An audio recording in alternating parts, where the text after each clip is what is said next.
will start in the spring. Thank you, Shell. So this is sort of, if you will, these 3 Zoom meetings that we've had so far, including tonight, are sort of the desktop exercise, and then we're going to hopefully meet face to face. We'll find a venue somewhere central in Sullivan County, as close to everybody as we can get. We know some of you are from further away. And I think those meetings are going to be a little bit more hands-on. We're going to be asking you folks to participate more.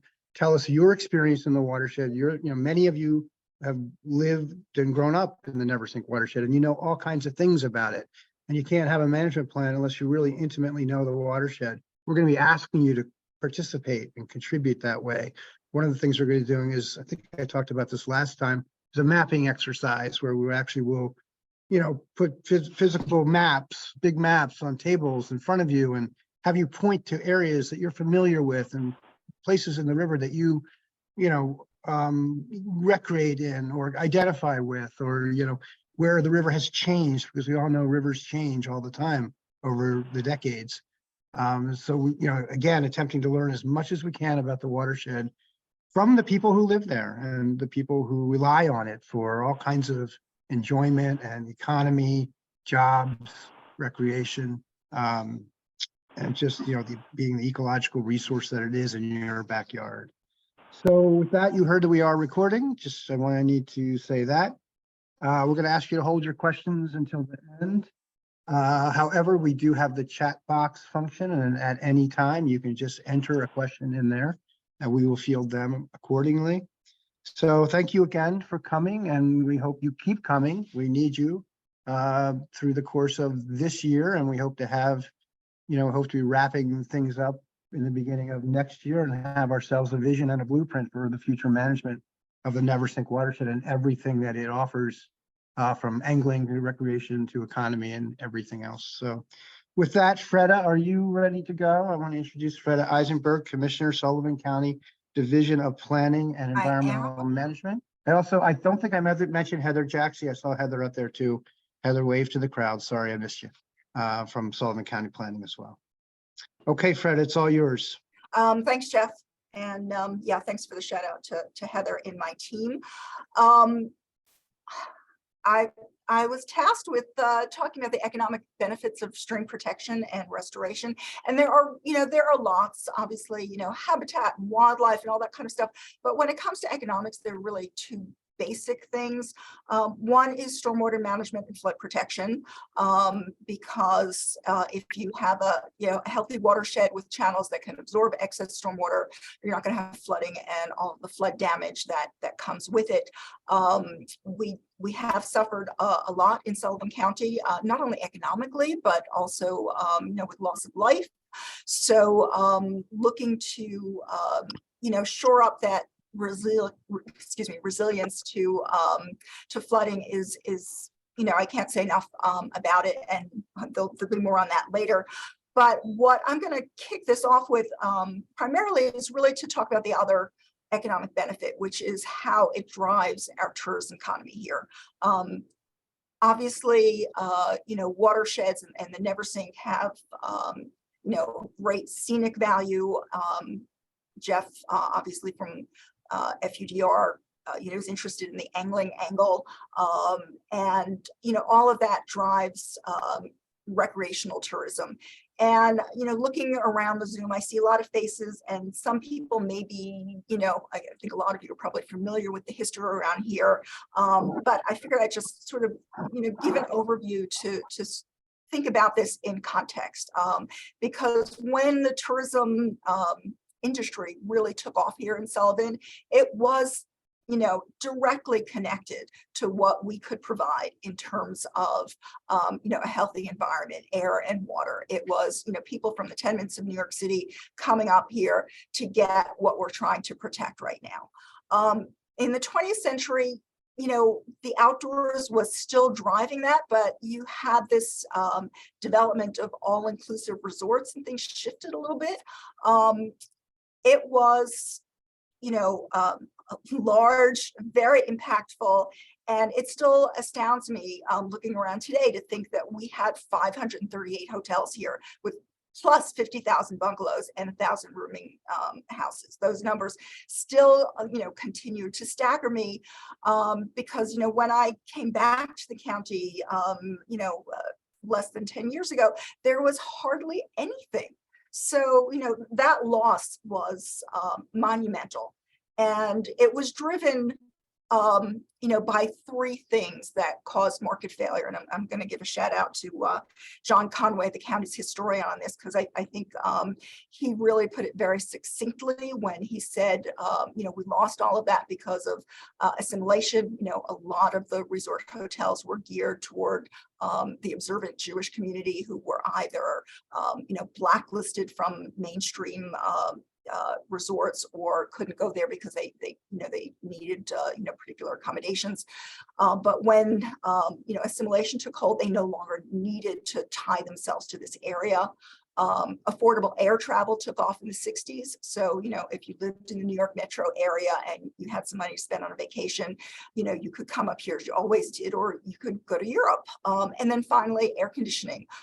We really think about that, but a lot of people, if you're escaping a city tenement, instead of coming up here, you could go to your friend who had a suburban house on Long Island with air conditioning. And actually, I'm speaking from experience here because I started out in the bungalow colonies and then went to the suburbs. So, there are a lot of tourism economies based on the outdoor environment and recreation that have existed and sustained themselves for decades and hundreds of years. But those particular drivers of the market in Sullivan County caused this dramatic bust. And someone likened it once to the Rust Belt losing the factories, and that's what it's been like for us. So by the early 2000s, when we'd lost all of that, our economy was in really poor shape. And not only that, but there was a lot of disparate people, a lot of nostalgia for the decades ago when we were a thriving area. I still hear people reminisce about what went on in Monticello. So there's a lot of that gone, but about 5-7 years ago, the Catskills became hot, and we started building back that economy. Some part of it can be attributed to the new Resorts World Casino in the Cartwright Water Park in the town of Thompson, Monticello area, major large resort. But a lot of it is also driven by smaller scale hotels, Airbnbs, where people are really coming to use the public outdoor facilities. And you can see, on the two pictures that I've chosen here, when we were built around the Borscht Belt, it was about controlling nature, ice skating in the summertime. And now we're really about embracing nature and supporting, hiking, swimming, fishing, all of that direct connection with the outdoors. And even the architecture, is more, related to that connection.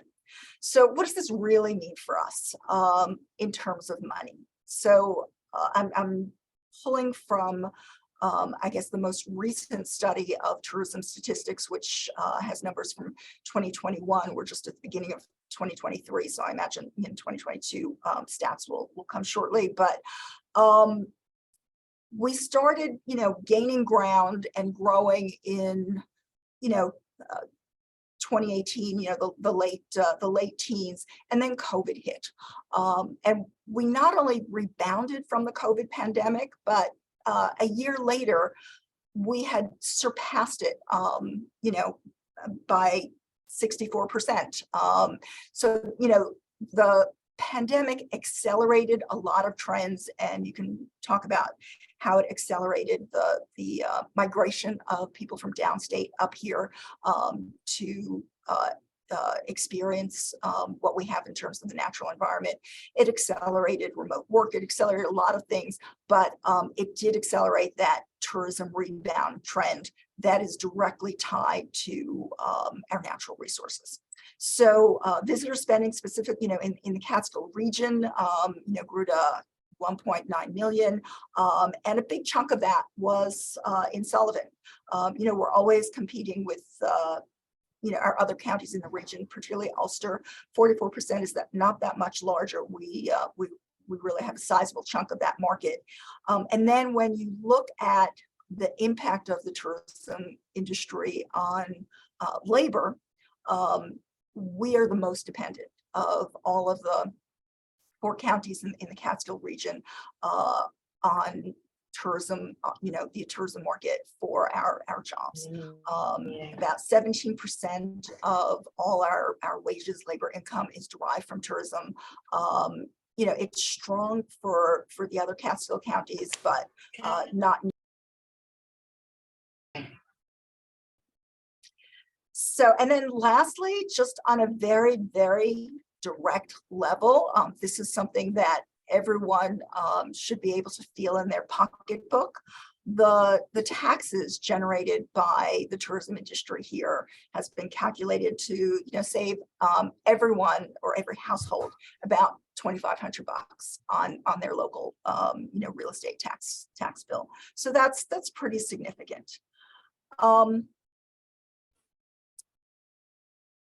I'm going to skip around here. Yeah.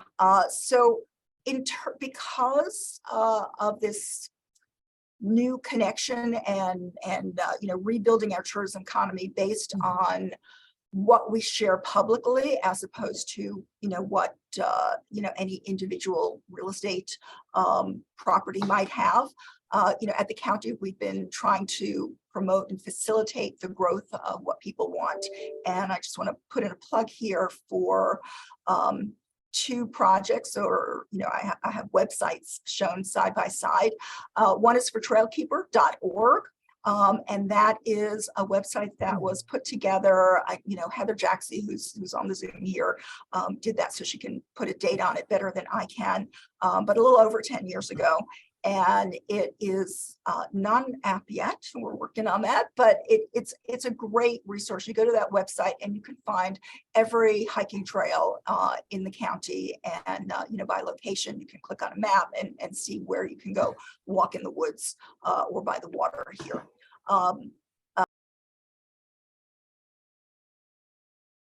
For a long time, that relates specifically to the Never Sink watershed, is our Sullivan O&W Rail Trail project.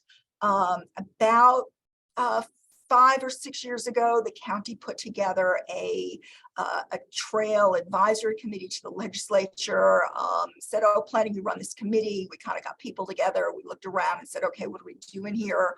And we looked at what we have. And on the maps of our trails, it was readily apparent that we have 25 miles of rail trail on the former O&W rail line that runs through the county. And when I heard that, I got really excited. Wow, 25 miles of rail trail. But in fact, that mileage is broken up into 5 different pieces. And some of the trails, like the one in Parksville, are very, very small. Parksville is 1.3 miles. Liberty is 3.5 miles, maybe a little less. I think Mamakating has the most of it, and that trail surface is suitable for walking, but not really bicycling. So we have gaps that we want to connect, and then we have some upgrades to do. And we got funding about 2016, 2017 to do a plan to figure out how to connect the dots and make what will eventually be a 50-mile multi-use trail through the county. And the first implementation project that we are doing is to look at restoring an old connection over the Never Sink River. Right now, there is a piece of rail trail that runs from Mountaindale to Woodridge, and then it stops where you see this old abutment here. There used to be a trestle and a bridge, and there's a similar abutment on the other side of the river. And just by crossing the river and maybe adding another mile of trail, we can connect that Mountaindale Woodridge section to the Hurleyville Rail Trail, which is our most popular section.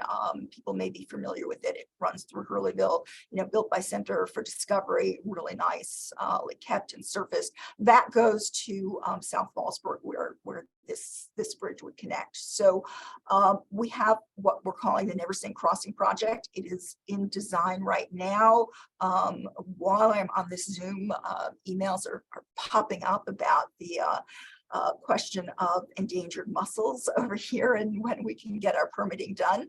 So, we had hoped, we are hoping to bid it out late this summer and for 2024 construction completion. We'll see what the mussels do to us.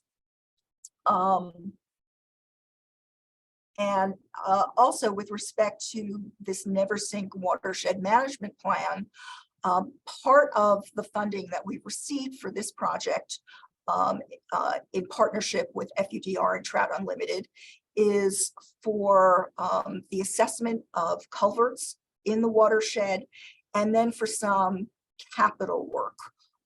And we're going to do the capital work on culverts that need it, but that are in the vicinity of the trail. So we're tying the trail project through the watershed with the watershed improvement aspects through the culvert work by Trout Unlimited.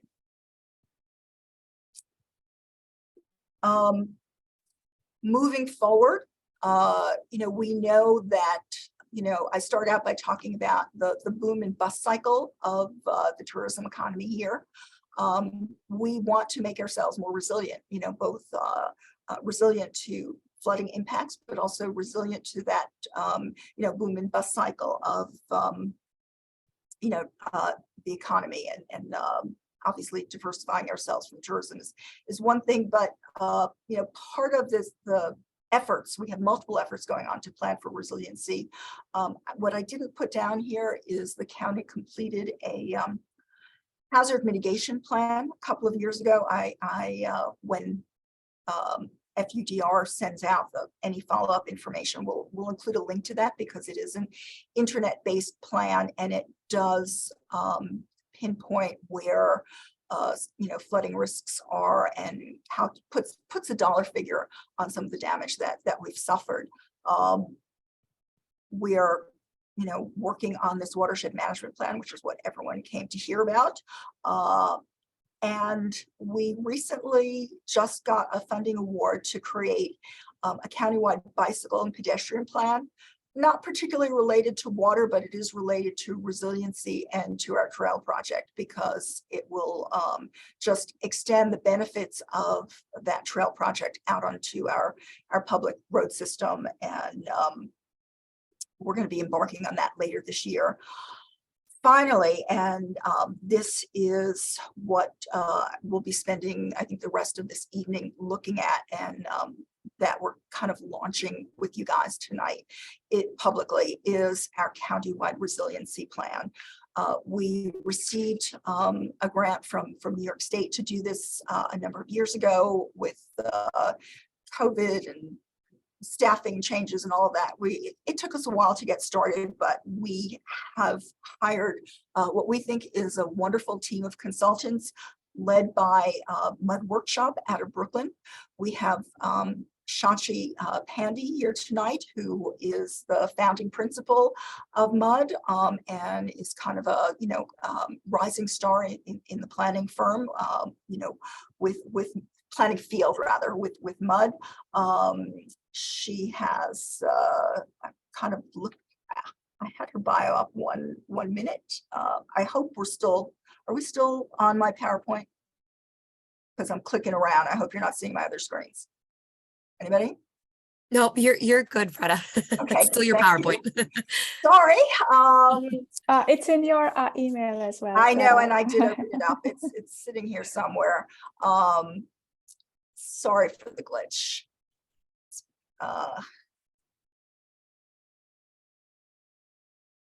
And I'm clicking on the presentation. You know what? I'm just going to say that Shachi's great. She can talk about the rest of her team.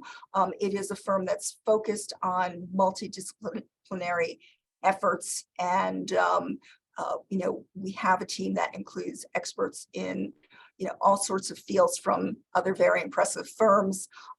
And what Shachi is, well, what our resiliency plan is intended to do is kind of function as a countywide comprehensive plan. Sullivan County's comp plan was called Sullivan 2020, which means that it is way past its sell-by date. And we are looking at using the lens of resiliency for our new plan. So the idea of how do we grow in a resilient way, and that's kind of what the watershed management plan will do on a micro level with a deeper dive. You know, countywide comp plans are, you know, are higher level, a little more general. The Never Sink plan will take a deeper dive and get into, you know, more site specific issues and recommendations. But what both plans want to do is really look at, you know, how do we make ourselves more resilient from, you know, how do we make new development here happen in a more resilient way? Shachi is going to sort of give you an overview of where we are with the plan, and also preview the website that we're going to have for public engagement, which no one has seen before tonight, except for a select few of us planning this Zoom here. And there is an interactive math exercise. So I'm going to hand this over to her, and thank you. Thank you so much, Freda. And if I may share my screen, I think this one would need to, you might need to stop sharing your screen for this. Yes, thank you. Okay, and thank you so much for the kind introduction. Not kind enough, sorry. So we are an urban design and a planning practice based out of Brooklyn. We are definitely quite community-centric and people-centric. And one of the things we wanted to do, that even though this is a county-wide resiliency plan, we want to be able to develop tools so that we can reach each and every one of you and get feedback from, you know, not only the municipal leaders, but also people who are part of the community. So I will have a short presentation for today, but what I really want to talk about is these tools that we have developed and go over the website as well as the interactive map. So I'm going to share my screen. And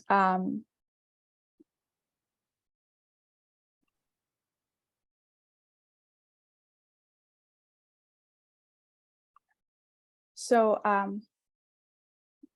I'm working with other firms, including Thread Collective, who we brought on as landscape architects on the project, Urbanomics, who we brought on for demographic, socioeconomic consulting, eDesign Dynamics, who we brought in for specifically looking at hydrology issues as well as ecology, and BFJ Planning we brought on for transportation.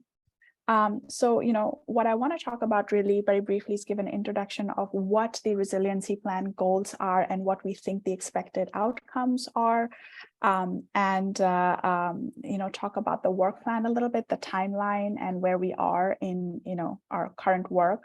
And I'll do this through the website, and then just have a quick working session, and then discuss, you know, sort of next steps. So here's this beautiful image of the Sullivan Catskills from the Sullivan Catskill Visitor Association of the Catskills. So what is resiliency? I think the way there are three lenses that we are looking at this from, and that is the lens of economic resiliency, social resiliency, and environmental and ecological resiliency. I think that what I would define economic resiliency as being something that would support businesses and prosperity, And what that means is that we want to ensure the stability and diversity of what Sullivan County, the services, the tourism services, as well as, other businesses and the products that they survive. So, you may have heard that flying fishing in Upper Delaware River is impacted because of the rising temperatures, and that is a direct impact of extreme weather events or gradual weather changes. There are a number of people in the healthcare and social industry, and it is one of the largest industries, only next to tourism, and that needs attention as well. And there's just like other things like drought is impacting the pumpkin harvest this year, but then there's other things as well. We got some really amazing images of the flying fishing in the Beaver Kill as one of the outdoor environments, and recreation outdoors is really a big integral part of Sullivan County's economy. So environmental resiliency, we're defining this a little bit differently than just biodiversity, but we want to be able to look at the natural environment, not just as a resource, but more as a natural infrastructure, because there are forests that function as carbon sinks. However, lately there may have been a little bit of fragmentation in the forests, forest lands.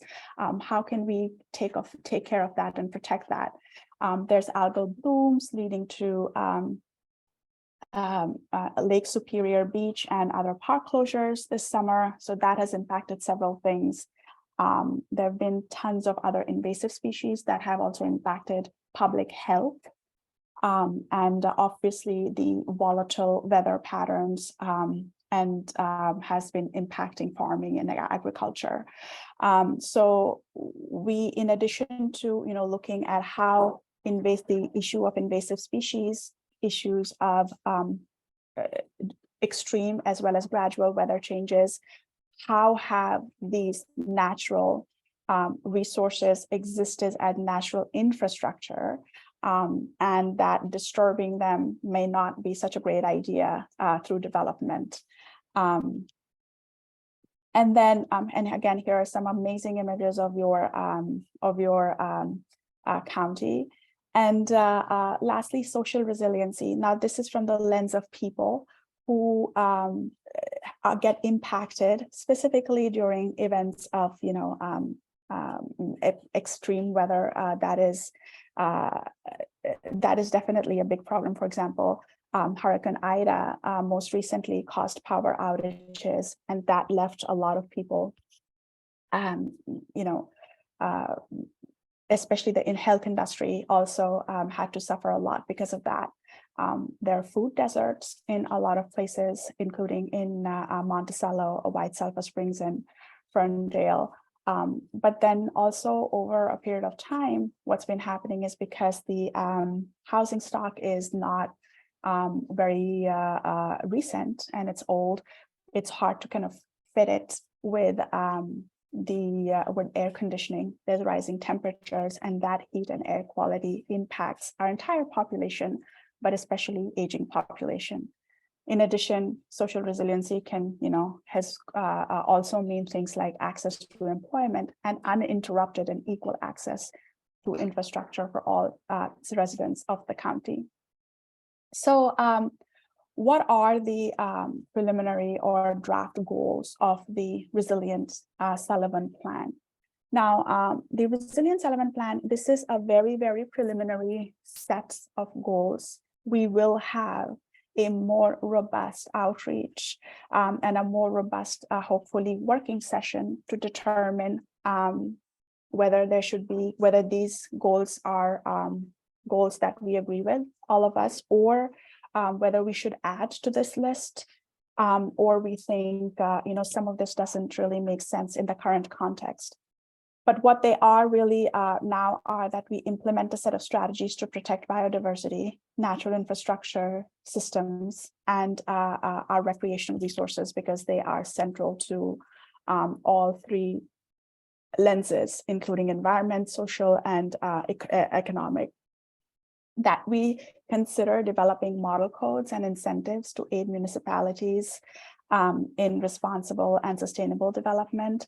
This is obviously not something that the county will require the individual municipalities to do, but I think that once these model codes and incentives are developed, that they may, or at least the model codes and best practices are developed, that the municipalities will be able to look to it and look at what responsible and sustainable development means. And a third goal is making sure that public transit is a priority, and that would ensure equitable access to jobs, amenities, and social services. Again, these are very early preliminary draft goals for the Resilient Sullivan plan. It's by no means exhaustive, and it will be up on the website so that we can all vote or add more to these. But we are not at that stage in the plan yet, and I will explain a little bit about the project timeline later. What are the expected outcomes from this plan? What we hope to do is that all the different municipalities in Sullivan County be able to work together. And that would be one thing. Hopefully this plan would be something that will address the resilience issues that all municipalities face, and be able to find common ground on how to collaborate and how to support each other during, especially during extreme weather events. And hopefully we could uphold an agreed upon set of resiliency goals, priorities, recommendations for the entire county, and then use that to apply for additional funding. The plan would also outline steps for implementation, which would include things like who would be the partners, project partners, whether they're private or they're municipal partners. What would be the funding sources, what would be the grant sources, and what should be the short, medium, and long-term strategies in order to implement a resiliency plan. So who's working on this? I think I went over all of these. If you can see on my screen, if you can see my cursor, all the firms on the right side are the ones who are the consultant teams.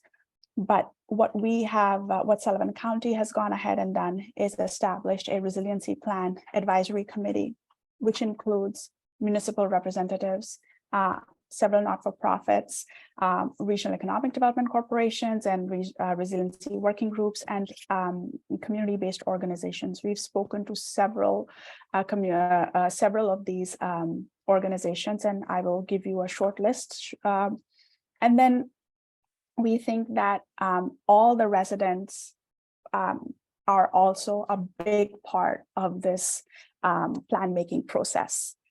And what we've gone ahead and done is try to figure out what could be these tiers of engagement. Today, for example, I would say is an example of a direct community engagement where we are able to reach out to all of you, do a short presentation, launch two resources, which is a website and an interactive mapping and survey. So far, we have an interactive map. Hopefully, and if this is a great response, we would also like to put up a survey. We will definitely put up a survey to understand what are the resilience goals, and it will be made available through the website. But this is one of the ways in which we will reach everybody, all community members. One of the things that we also want to do through this website is be able to share our work in progress, so that you're able to look at it, comment on it, and give us your feedback on how we update this and how it addresses the issues that you're faced with. And then the second tier is the stakeholders and the stakeholder engagement. We've been doing working sessions as well as direct interviews. These stakeholders include a large majority of the advisory committee. So we've spoken with some municipal leaders, We have spoken with other organizations such as the Cornell Cooperative, the Catskills Mountain Keeper, and we'll give you a quick overview, a short list. It's not exhaustive, but a short list of people we have engaged with, but those are mostly through interviews and through working sessions. And then lastly, we are constantly in touch with the county. We have regular meetings with them to apprise them of our progress, but we're also interviewing all the departments at the county to understand what are issues that are specific to each topic, such as transportation, land use and zoning. So to give you a quick timeline of the resilience plan, we are currently in the phase of existing conditions inventory and analysis. We really launched into the work this year in 2023. And we've been working since to put together some fact sheets about each municipality that we could find through desk research, and we will share that with you shortly. What we are going to do over the course of next 2 months is develop a way to sort of digest these facts about each municipality, our existing conditions about each municipality, and then develop a set of resiliency goals that can be applicable to all the municipalities in Sullivan County. Then over the summer, we hope to develop a draft plan. And again, this would be put up on our website for your review. And then in the fall, we will be finalizing a final plan after we get your feedback. So sometime in November of next year, of this current year, you should be able to have a final resiliency plan for Sullivan County. Here are some of the organizations that we've been working with and organizations that we've interviewed. Friends of Upper Delaware River were kind enough to give us this opportunity to talk to you today, and we're really excited to share with you some of the emerging themes. But actually, what we also want to really understand is tell us your concerns. So how do we get to that? I am gonna switch from my PowerPoint presentation to my browser. If you see to get to the digital engagement platform, you have to visit the website resilientsullivan.com. So here we are. I have the website already open on my screen, and I'm going to maximize this. This is what the website would look like upon arrival. This is the landing page. It outlines our mission, and it invites you to join us in collaborate with us to form a locally informed action plan of long-term relevance. So it has 4 places that you can get to from the menu bar. Get a little bit more information about the comprehensive plan, and what it's going to do is give you a quick snapshot of how the county, a few things in the county have changed. This is by no means exhaustive. This is just like a snippet of change in temperature, how our invasive species between the year 2009 and 2000 to 2009, we had 418 invasive species, but it's now up to 861. So many species have been cited, so that's really gone up. Harmful algal blooms, they've gone from 5 to 20 just in a span of 4 years. We're looking into all of this information in a lot more detail, and that would be ready sometime in May. On the Explore page, you can explore a little bit more about what we mean by economic resiliency, environmental, and community resiliency. Over the summer, we hope to populate this page with podcasts with subject matter experts and experts in planning, ecology, environment, design, so that they can directly speak to the issues that we determine at this stage as the priority issues and the top issues that are impacting Sullivan County's economy, environment, and the people who live here. And this is the page called Engage, where I just went over the engagement methods with you, but this Engage page has a overview of all the municipal fact sheets. These fact sheets are still work in progress, but you can click on any one of them. Once you click it, it will take you to another tab where the cheat sheet will open. And what the cheat sheet looks like, I have one open here for you for Bethel, for town of Bethel. So this gives you key points in demographics, in housing, in agriculture, and tourism and outdoor recreation. There are some where we've been able to, some municipal cheat sheets may have this, some may not have this, but where there are risks and vulnerable locations where they've been cited or people have experienced that, we've listed those. And then places where how water and flooding has impacted how many properties in Bethel. Along with that, we have developed a map which shows in red. There is a detailed legend at the bottom of the map. But if you download this, you can zoom in quite a bit because these are high resolution maps. You can zoom in quite a bit to see what are the places that have been impacted by flooding. And what we've gone ahead and done is overlaid that flooding with wetlands, water, as well as infrastructure, amenities. And this is critical because, you know, if the infrastructure is impacted and if the flooding is in the way of infrastructure, then obviously that gets disrupted for everybody and impacts everything. So I would say that for now we have all types of infrastructure, but we intend to call out critical infrastructure that is especially needed at the time of extreme weather events, and we want to be able to protect those. So as I mentioned earlier, these cheat sheets are something that we have just started working on. So if you think that there is something, any data over here that doesn't sit right, please do write to us through the website. You can do that through the contact page and send us an email. We will be checking a dedicated email to the Resilient Sullivan Plan and respond to you. And another way to give us feedback is to go to this interactive map tool, which is also on the Engage page of the website. You hit go to survey, and what it'll do is open up this interface, which is the interactive map. So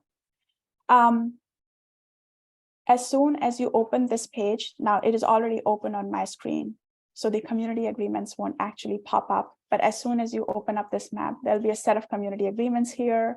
You just want to kind of, you know, say, yes, you agree to it. And hopefully everybody here is respectful of their fellow citizens and they will agree to it.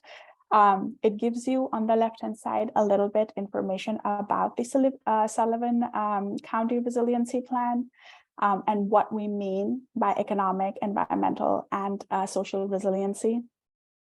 Some examples of, you know, what your feedback could be. And it then gives you instructions on how to use this map tool. Really, it is extremely simple, and I will walk through it with you right now. What you could do is go to the municipalities tab. You can directly zoom in using the trackpad on your computer, or if you don't want to do that and you got lost somewhere, you can go to municipalities and click your municipality. For example, if I want to go to Bethel, I click on Bethel and Bethel's outline, you know, jumps out at me. So this is Bethel. I can zoom in to a resolution where I can go to a cross street. So say I want to give some feedback here.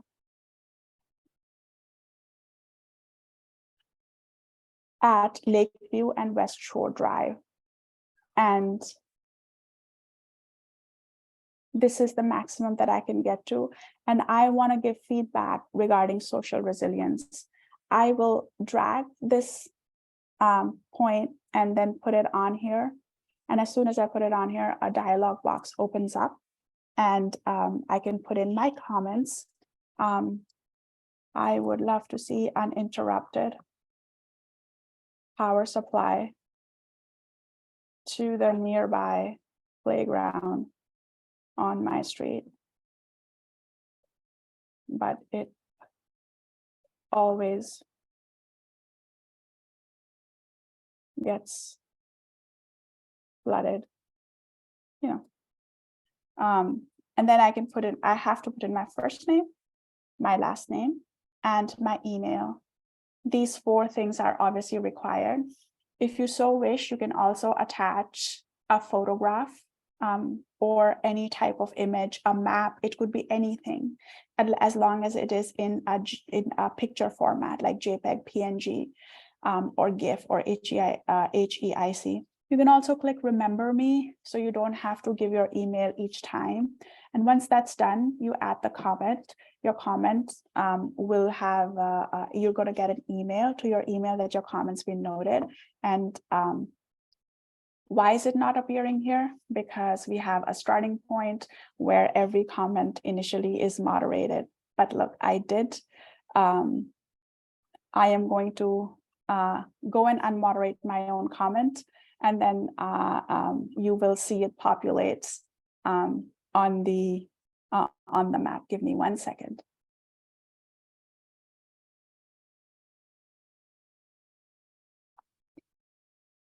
What I wanted to do is just take a quick break, because I know this has been a lot, and I spoke for 20 minutes.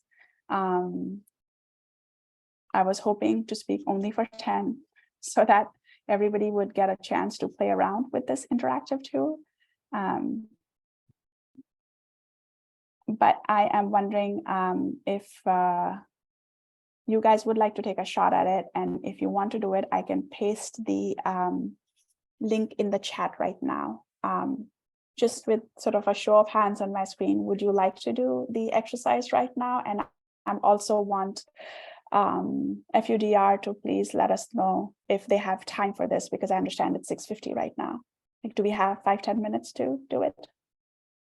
Yeah, I think that's fine. We haven't gotten any questions in the chat yet. So if people do have questions, if you could either let us know in the chat that you have a question so we can reserve a little time, or put your question right into the chat. Otherwise, if we don't have questions, then we could use the last 10 minutes for this. Okay, so what I'll do is that I will go ahead and put the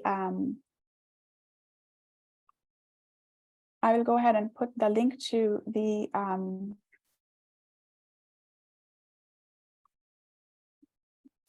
website for everyone, so you can click on it right now.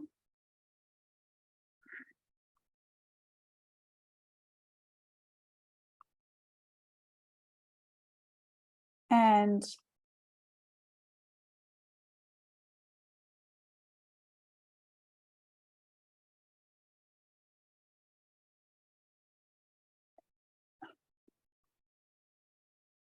I will also go ahead and put a link to the project page. Sorry, it just with Zoom, when we have so many backend stuff running, it takes a little bit of time. So please bear with me, and I will post in a link to the interactive tool as well. You can actually get to the interactive tool, and I encourage you to do it. Go to the Engage page of the website, and right there at the bottom, there is a link that says drop a pin or take the map survey. So I prefer that you do that, because I'm actually signed into the backend. So I can show you where it is as I share my screen.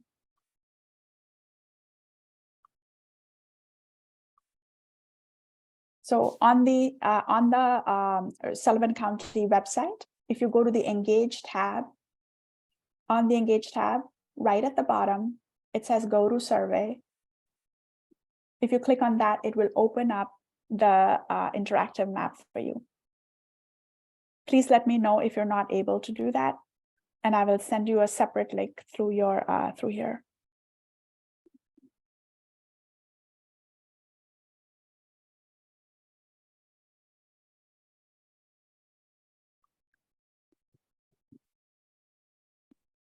That did work for me. Did? It did, yes. Perfect. Yep. I'm gonna just try to refresh the backend and see if there are some, feedback coming in.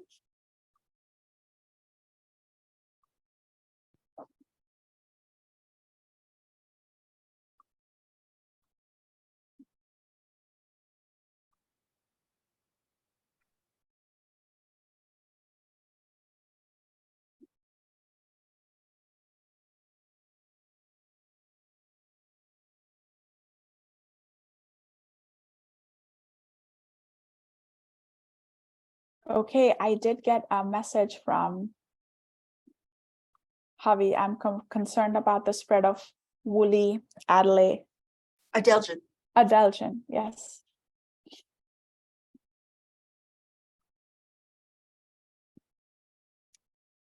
particularly after this year when we haven't had a lot of frost to kill them off. Aha.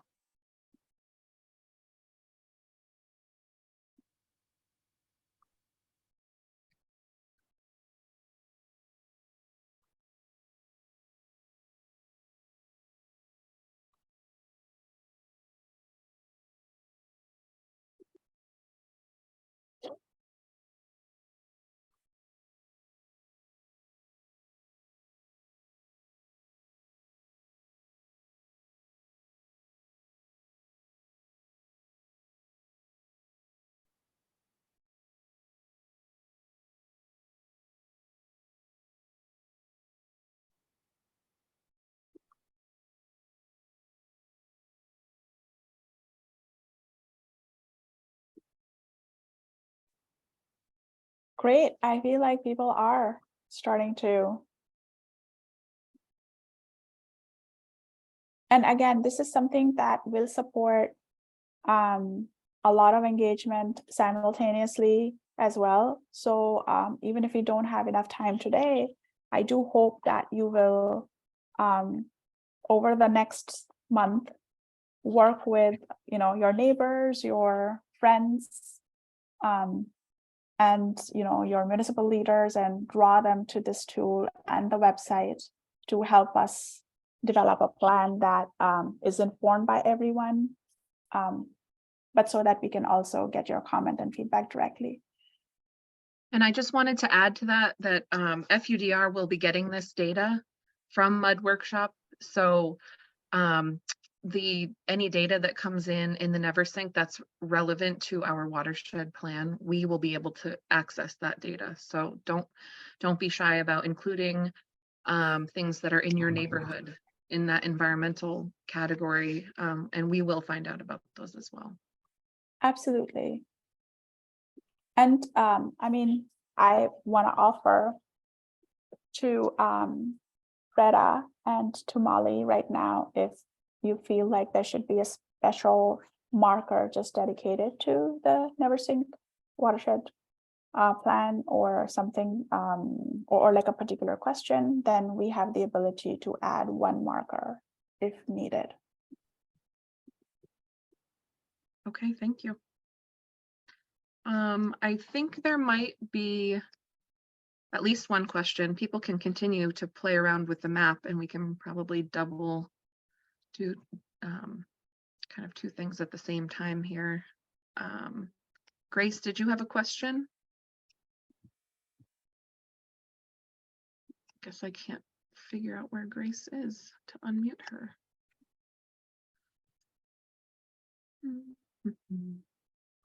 Okay, good. It was Oh, hard for yeah. me to unmute. I have a lot of thoughts about this presentation.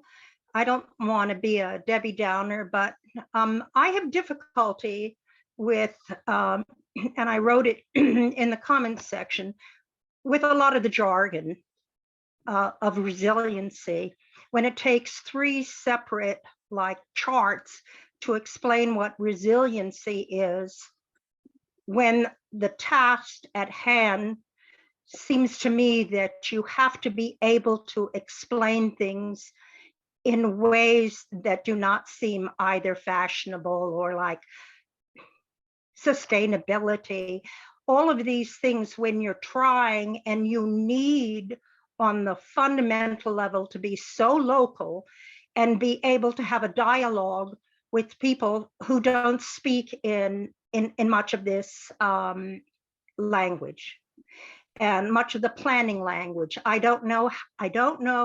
I'm so glad that, having seen on the first outline the Shepstone name removed, which was very alarming to me because of Shepstone planning, and I hope that Shepstone it's not within 10,000 miles of any of this project, for the obvious reasons of a big fracking fan and basically kind of a QAnon guy, after having listened to him. That said, I don't know, much of it seems urban oriented. Well, clearly the necessity for viewing this rural area, which covers Sullivan, Orange, where I'm down in Orange, is absolutely critical.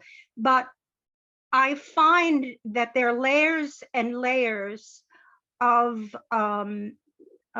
conferences, of visions, of plans, and I never get a sense of what the real local group is going to, how are they going to participate? How do they get their projects to their initiations, like on the Neversink, in the Bashakil? Where do they come into play other than being on seminars and weighing in and giving their opinions? It seems the real local stakeholders are always on the outer rim. And I don't even like the term stakeholders. It's like citizens.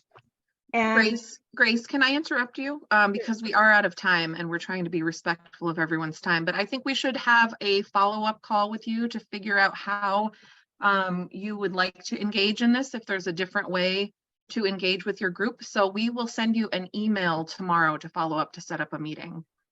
That's fine. I Okay. also think everybody on these live Zooms should weigh in. I don't think I'm a one-off on this. I don't think I'm an outlier, because the participation, even who is ultimately doing the funding, who is ultimately dispersing the funds, who is engaged. I mean, yes, and I would like all 44 people to be in on this, because when you have people outside that we don't know, that we're giving information to, and we have no idea how well they know the Catskills, Sullivan County, Ferndale. I mean, Okay, yep, Okay. I'm sorry, Grace, but I do want All to be right. respectful of everyone's time. I heard you. As Jeff mentioned in the beginning, the next 3 meetings are in person, and we will be sending out info and a save the date for that quite soon. If anyone does have any concerns, feel free. I will drop my email in the chat right now. So if anyone else would like to meet with us one-on-one, please let me know, and we are happy to set that up. And we would love to have as many people as possible from the community at the three upcoming in-person meetings. 2 of those are a repeat of the same meeting, so we're going to offer both an afternoon and an evening session to try to expand the number of people who are able to make it to that meeting.